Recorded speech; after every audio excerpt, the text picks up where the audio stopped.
par la nuit la plus froide, tenait dehors, avec pour tout bagage un sac plastique et une dignité brisée, rejeté par la seule famille qui lui restait.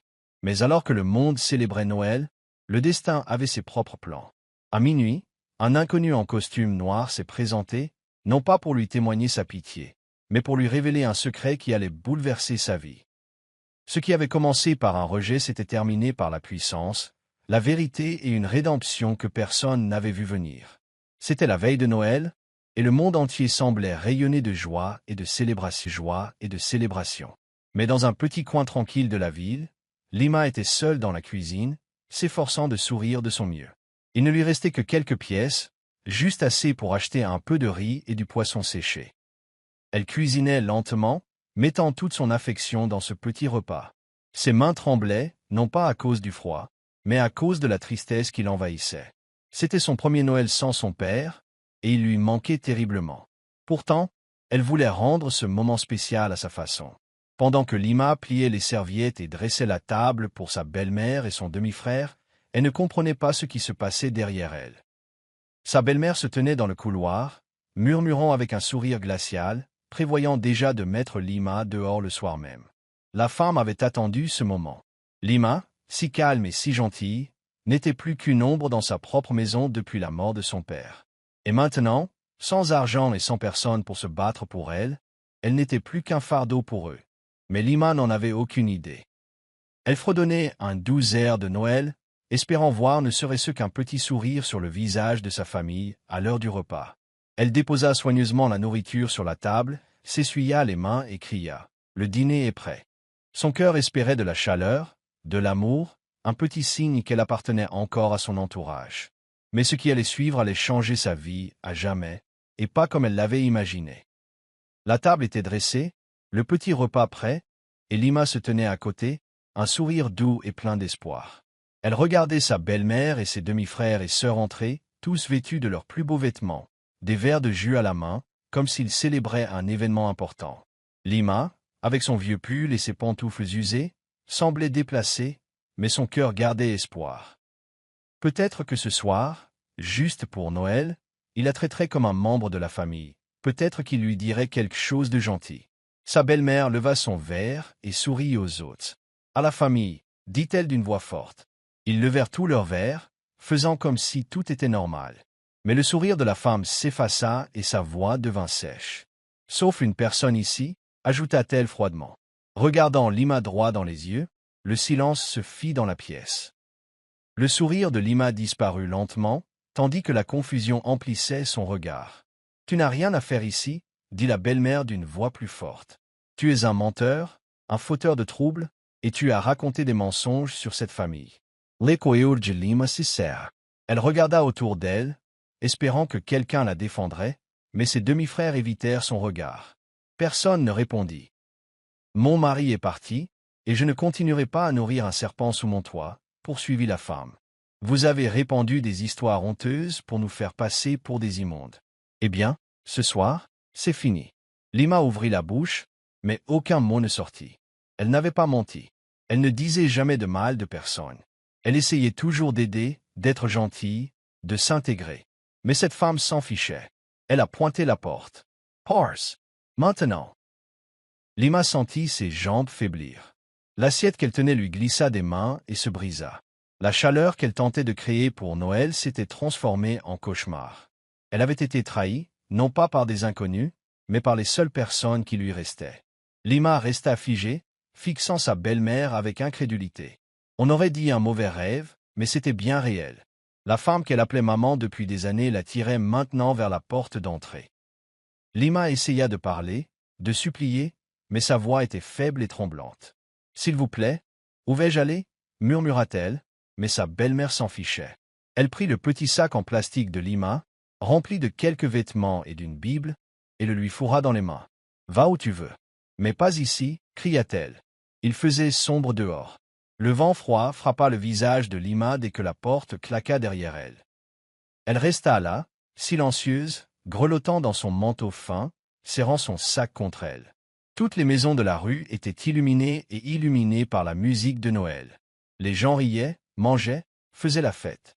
Mais pour Lima, la nuit avait viré au cauchemar. Elle n'avait ni argent, ni téléphone, ni personne à appeler. Son père était parti, sa mère était morte depuis longtemps, et elle n'avait plus de maison. Elle marcha lentement jusqu'à la maison de la voisine, celle qui lui souriait quand elle allait à l'école. Elle frappa doucement, les yeux remplis de larmes. Le rideau bougea légèrement, mais la porte ne s'ouvrit pas. Elle essaya une autre maison, puis une autre. « S'il vous plaît, supplia-t-elle d'une voix tremblante. Il fait froid. Je n'ai nulle part où aller. » Mais toutes les portes restèrent fermées. Certains jetèrent un coup d'œil par la fenêtre, puis éteignirent leur lumière. Personne ne voulait d'ennui le soir de Noël. Lima était assise sur les marches froides d'une boutique déserte, serrant ses genoux pour se réchauffer. Ses doigts étaient engourdis, son estomac gargouillait, ses larmes se glaçaient sur ses joues. Elle leva les yeux au ciel, se demandant silencieusement « Pourquoi moi? Que ai-je fait de mal ?» Tout ce qu'elle désirait, c'était être aimée, appartenir à un groupe. Mais maintenant, même les étoiles semblaient se cacher d'elle, seule, froide et oubliée. Elle ignorait que quelque chose d'important allait se produire, quelque chose qui changerait sa vie à jamais. Lima était toujours assise sur les marches froides de la boutique, les bras serrés autour d'elle.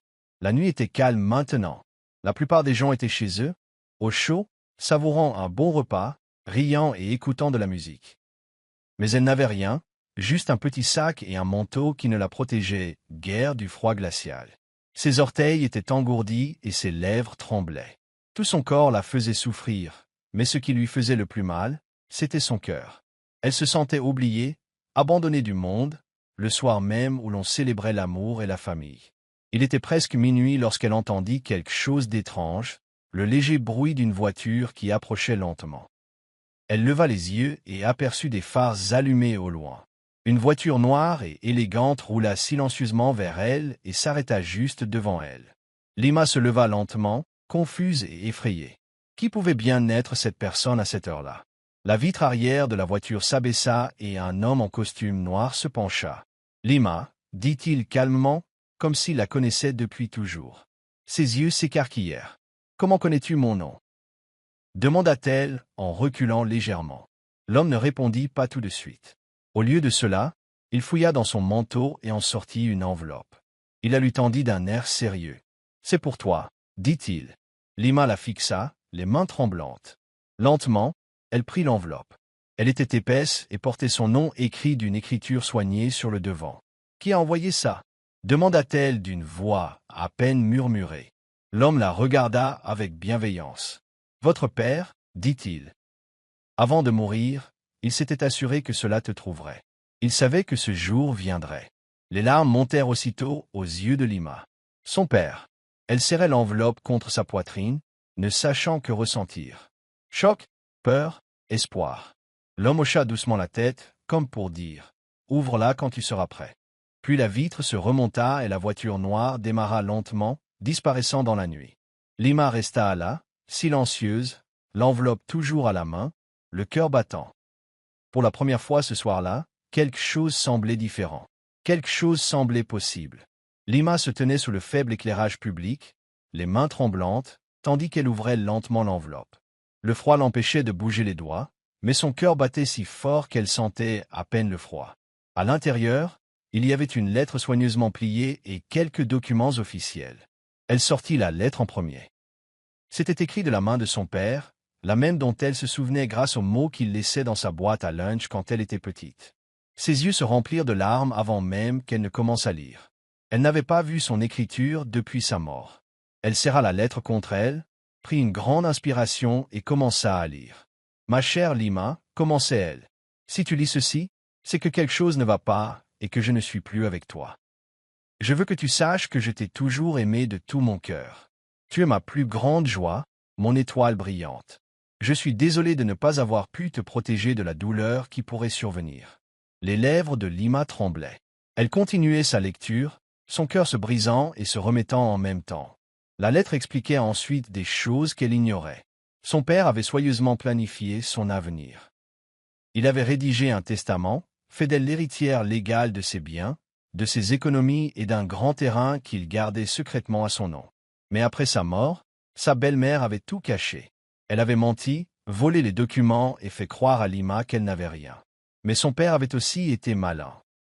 Il avait laissé des copies des documents à son avocat de confiance, le même homme dans la voiture noire, et lui avait demandé de les remettre à Lima si jamais quelque chose arrivait. « Tu es plus fort que tu ne le penses », disait la lettre. « Ne laisse personne te rabaisser. Ce domaine t'appartient. Cette terre est à toi. Et personne ne peut te la prendre. » À la fin de sa lecture, Lima pleurait. Non pas par tristesse, mais parce que, pour la première fois, elle se sentait vue, aimée, valorisée. Elle regarda à nouveau les documents, preuve légale qu'elle n'était pas une pauvre fille abandonnée. Elle était la véritable héritière. Le froid n'avait plus d'importance. L'obscurité ne l'effrayait plus. Quelque chose de puissant venait d'être placé dans sa main. Son passé était douloureux, mais son avenir était sur le point de s'éclairer. Lima était assise tranquillement sur un banc devant un magasin fermé, serrant la lettre et les documents contre sa poitrine. Son cœur battait encore fort. Elle relut les journaux encore et encore, non pas parce qu'elle n'y croyait pas, mais parce que la vérité était trop vaste pour être comprise d'un seul coup. Son père avait tout planifié, il l'aimait profondément, et quelqu'un lui avait tout volé. Soudain, la même voiture noire qui s'était arrêtée plus tôt revint. La vitre s'abaissa et l'homme en costume noir sortit cette fois. Il marcha lentement vers Lima, le visage calme et sérieux. « Ça va » demanda-t-il doucement. Lima hocha lentement la tête, mais son regard était encore empli de confusion. « Qui êtes-vous vraiment » demanda-t-elle. « Je suis Monsieur Tanda » dit l'homme assis à côté d'elle. « Je suis avocat, mais surtout, j'étais l'ami de ton père, son meilleur ami depuis l'enfance. Il m'a confié quelque chose de très important, ton avenir. » Lima le regarda, surprise. Monsieur Tanda sortit un petit dossier marron et le lui tendit. « Voici, dit-il, l'original du testament de votre père. Il est signé, tamponné et légal. Tu es son unique héritier. » Les mains de Lima tremblaient lorsqu'elle ouvrit le dossier. À l'intérieur se trouvaient d'autres documents, des titres de propriété, des coordonnées bancaires et une lettre du tribunal. Tout portait son nom. Tout lui appartenait. Mais M. Tanda dit quelque chose qui la figea. « Ta belle-mère a découvert le testament avant que je puisse le remettre, m'a-t-il expliqué. Elle a volé le premier jeu de documents que j'ai remis à ton père. Elle a raconté à tout le monde que le testament n'avait jamais existé et m'a dit que tu avais déménagé à l'étranger. J'ai essayé de te trouver, mais elle m'a bloqué. Lima est restée bouche bée. Elle t'a menti, à toi et à tout le monde. Tanahokalatet. Elle ne voulait rien que tu aies. Elle voulait tout pour elle. Mais ton père s'attendait à ce que quelque chose comme ça arrive. Alors il m'a donné ces exemplaires supplémentaires et m'a dit d'attendre, de surveiller. Et ce soir, quand j'ai vu ton nom apparaître sur la liste des œuvres caritatives de l'Église, sans abri et ayant besoin d'aide, j'ai su que je t'avais trouvé. Des larmes coulaient sur les joues de Lima. La trahison était pire qu'elle ne le pensait. Sa belle-mère ne l'avait pas seulement chassée, elle lui avait volé toute sa vie. Mais maintenant, tout était différent. La vérité avait éclaté. La voix de son père lui était parvenue, même après sa mort. Et maintenant, la justice était enfin de son côté. Tôt le lendemain matin, Lima se tenait devant la maison qui ressemblait autrefois à une prison. Mais cette fois, elle n'était pas la pauvre fille implorant l'amour. Elle n'était pas du genre à rester silencieuse tandis que les autres la piétinaient. Aujourd'hui, elle revenait en véritable propriétaire. Avec le soleil levant derrière elle et la confiance dans ses pas, Lima se dirigea vers le portail, serrant fermement les documents légaux dans sa main. Elle portait une robe propre que M. Tanda lui avait achetée. Ses cheveux étaient soigneusement attachés et son visage exprimait sa force. Elle ne souriait pas, mais ses yeux exprimaient sa force. M. Tanda marchait à ses côtés, tenant un dossier contenant des documents judiciaires, des papiers signés et le sceau officiel qui prouvait tout. Arrivé à la porte d'entrée, Lima frappa. Quelques secondes plus tard, sa belle-mère ouvrit. Dès qu'elle aperçut Lima, son visage pâlit. « Quoi? Que fais-tu ici » balbutia-t-elle. Lima la regarda comet. « Je suis rentré. » Avant que la belle-mère puisse parler, M. Tanda s'avança. « Bonjour, madame. Je suis maître Tanda, avocat de feu M. Adams, le père de Lima. À ce jour, cette maison, ainsi que les biens et les comptes, appartenaient légalement à Lima. » La belle-mère rit nerveusement. « C'est impossible. Elle ment. Elle a falsifié quelque chose, n'est-ce pas ?» Mais M. Tanda a sorti les documents et les a brandis. « Ceci est une copie du testament original, tamponné et enregistré. Vous avez caché cette vérité pendant des années, mais la justice le sait maintenant, et nous avons déjà prévenu la police. Lima vit le faux sourire de sa belle-mère se transformer en peur. La même femme qui l'avait chassée sans rien, tremblait maintenant dans sa robe de chambre luxueuse. Derrière elle, les autres membres de la famille se rassemblèrent, chuchotant sous le choc. « C'est elle qui est propriétaire de cette maison maintenant ?» demanda quelqu'un. « Oui » répondit Lima d'une voix forte et claire. « Tout ce que tu m'as pris, je te le reprends » tenta de supplier sa belle-mère. « Lima, s'il te plaît. Tu ne comprends pas. Je te protégeais. » Lima leva la main. « Ça suffit. J'ai imploré l'amour. J'ai imploré un abri. J'ai imploré qu'on me voie. Mais plus maintenant. » Elle entra dans la maison et la sensation était différente. Ce n'était plus un lieu de souffrance. C'était la sienne. Son histoire avait changé. Elle n'était plus victime, elle n'était plus cachée. C'était Lima Adams, l'héritière légitime, la fille d'un homme bon. Et elle était enfin chez elle. Le retour de Lima fit trembler la maison comme un tonnerre. Sa belle-mère n'en croyait pas ses yeux. Elle essaya de faire semblant, criant que tout était faux, que Lima avait manigancé tout ça pour piéger tout le monde, mais personne ne la croyait plus. Ton mantra tu les papiers. Chaque mensonge qu'elle proférait était brisé par la vérité. Les gens qui l'entouraient auparavant, se moquant de Lima, semblaient maintenant confus et effrayés. Ils avaient traité Lima comme une ordure, mais maintenant c'étaient eux qui semblaient insignifiants.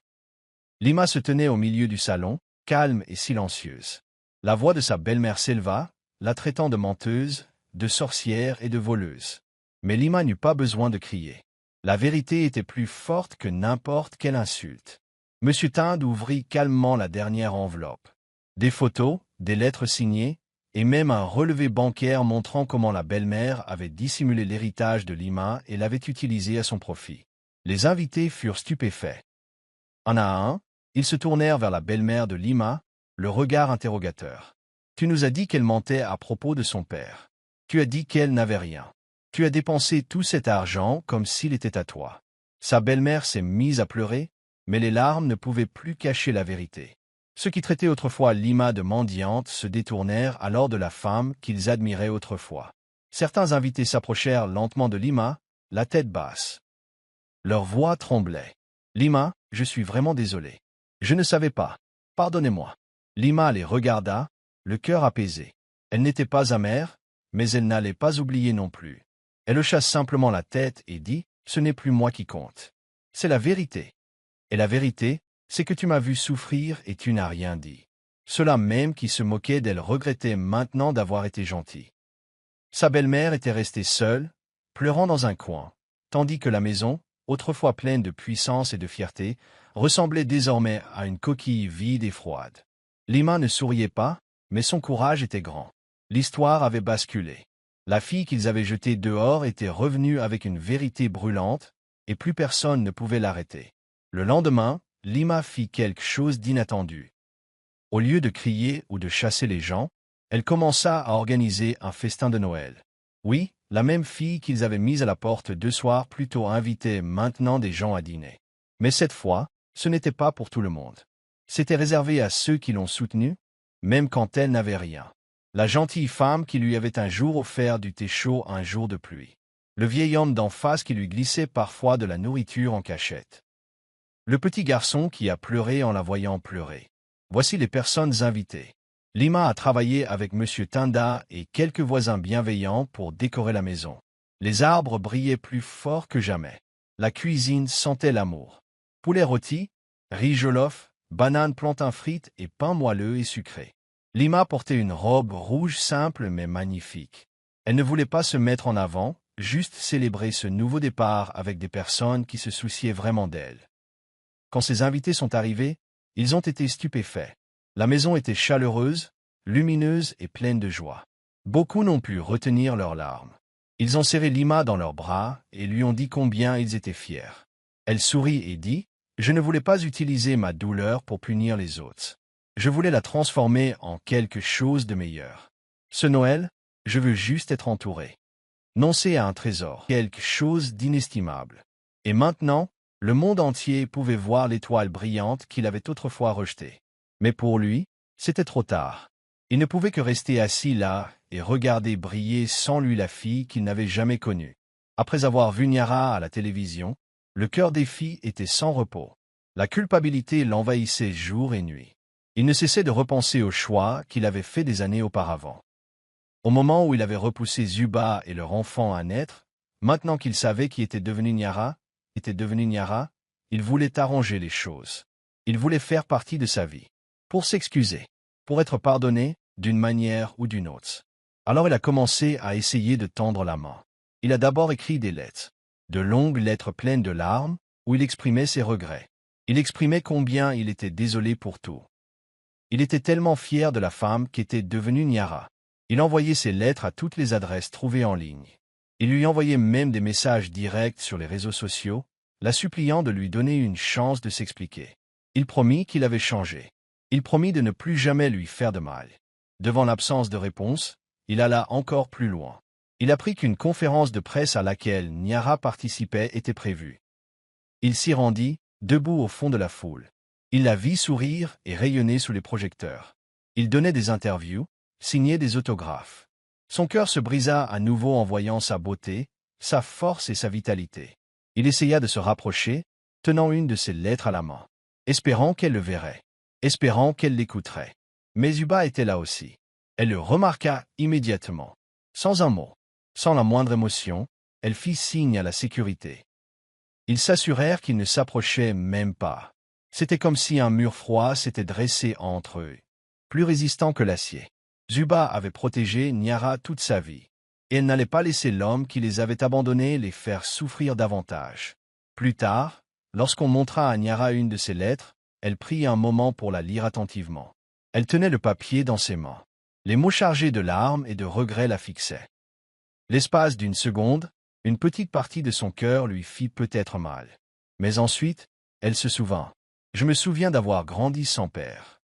Je me souviens d'avoir vu sa mère pleurer la nuit. Je me souviens de chaque fois où elle avait eu besoin d'un père et qu'il n'y avait personne pour l'aider.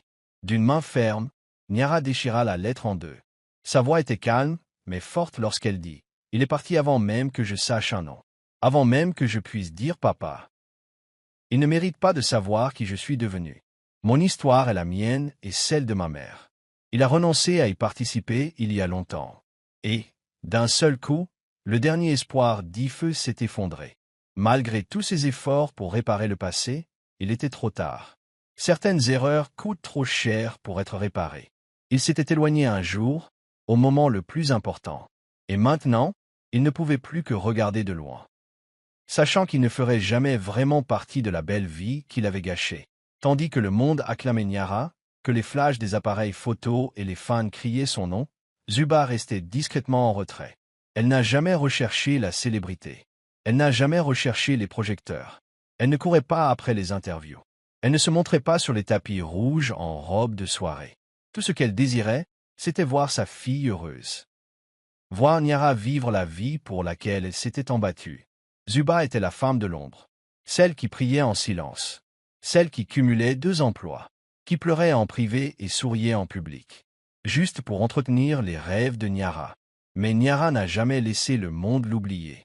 Chaque fois qu'elle montait sur scène, chaque fois qu'elle recevait un prix, chaque fois qu'un journaliste lui mettait un micro sous le nez, elle prononçait le nom de Zuba avec fierté. « Ma mère est la raison pour laquelle je brille », répétait-elle sans cesse. Les larmes aux yeux, parfois. Elle a tout abandonné pour que je puisse tout avoir. Chaque note que je chante. Tous mes rêves sont exaucés grâce à elle. Niara a veillé à ce que tout le monde sache ce qui se cache derrière son succès.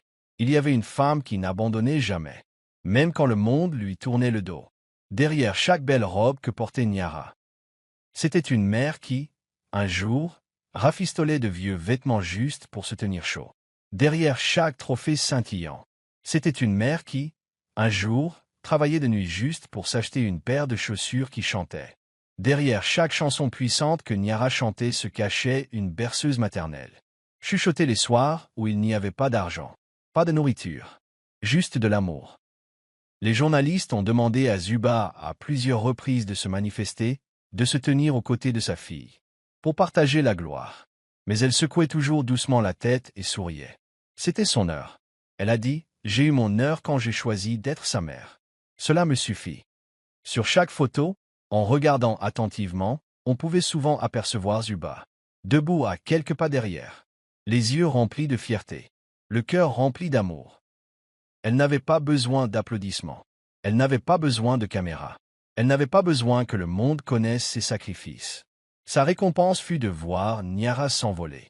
Et Niara fit une promesse. Chaque fois qu'elle chantait, chaque fois qu'elle parlait, chaque fois que le monde l'écoutait, qu'elle ne laisserait jamais l'amour et les sacrifices de sa mère être oubliés. Elle portait la force de sa mère comme une couronne. Elle portait les rêves de sa mère dans chaque chanson. Car derrière chaque lumière vive, il y a une ombre. Et parfois, cette ombre est plus forte, plus courageux, et plus beau que tout ce que le monde verra jamais. Zuba était cette ombre, et Niara était sa lumière. Ensemble, elles étaient invincibles. Des années plus tard, Niara, devenue une jeune femme forte et célèbre, décida de faire quelque chose d'encore plus grand que le chant. Elle a ouvert une fondation pour les mères célibataires. Elle a baptisé 2 lignes. Les mêmes 2 lignes que Zuba avait vues sur le test de grossesse qui avait tout changé. C'était un lieu où les mères en difficulté pouvaient trouver de l'aide, de l'espoir et de l'amour. Tout comme Zuba en avait besoin autrefois. Niara disait que c'était sa façon de rendre service, d'honorer la femme qui lui avait donné la vie, et n'a jamais abandonné. Le monde n'a pas pu s'empêcher de remarquer l'histoire derrière tout cela. Ils ont voulu connaître la femme qui avait tout inspiré. Ils voulaient connaître la mère qui s'était battue si durement, si silencieusement, au cours d'une cérémonie magnifique, jalonnée de larmes et d'ovations debout. Zuba a été nommée femme de l'année. Les photographes ont flashé. Le public applaudit. Et Niara se tenait juste à côté d'elle, lui serrant la main fermement, comme elle l'avait toujours fait. Lorsqu'un journaliste a demandé à Zuba comment elle avait trouvé la force de continuer malgré toute cette douleur, ces trahisons, ces nuits blanches et les luttes sans fin, Zuba esquissa un sourire doux et entendu. Sa voix était calme, mais emplie d'une puissance profonde et inébranlable. Elle a simplement dit, parce que je savais que le bébé qu'il ne voulait pas deviendrait quelqu'un que le monde ne pourrait jamais ignorer. Ces mots ont touché tous ceux qui les ont entendus. Les gens pleuraient, les gens applaudissaient. Ils sentaient quelque chose de puissant bouger dans leur cœur. Car dans cette simple phrase, Zuba a raconté une histoire d'amour, d'équité et de foi. Une histoire qui prouve que parfois, ce que l'on jette peut devenir de précieux trésors. Cette douleur peut se transformer en force. Ce rejet peut engendrer la résilience. Zuba n'a pas seulement survécu. Elle a prospéré. Elle a transformé son chagrin en espoir. Elle a transformé les larmes en force. Elle a transformé un adieu silencieux en un chant puissant et ininterrompu à travers sa fille. Et maintenant, grâce à elle, des centaines et des milliers d'autres mères allaient avoir une seconde chance. La voix de Zuba, bien que douce et humble, résonnait bien au-delà de sa propre vie. Elle résonnait dans les chansons de Niara, dans le travail de la Fondation, chez chaque femme qui trouvait refuge, force et un nouveau départ parce que Zuba avait autrefois refusé d'abandonner. Autrefois, elle était une jeune femme effrayée, avec pour seule valise et un espoir secret qui grandissait en elle. Elle était désormais le symbole d'un amour indéfectible. Une femme qui prouvait que parfois, les voix les plus inoubliables du monde viennent de ceux qui osent croire, même quand personne d'autre ne le fait.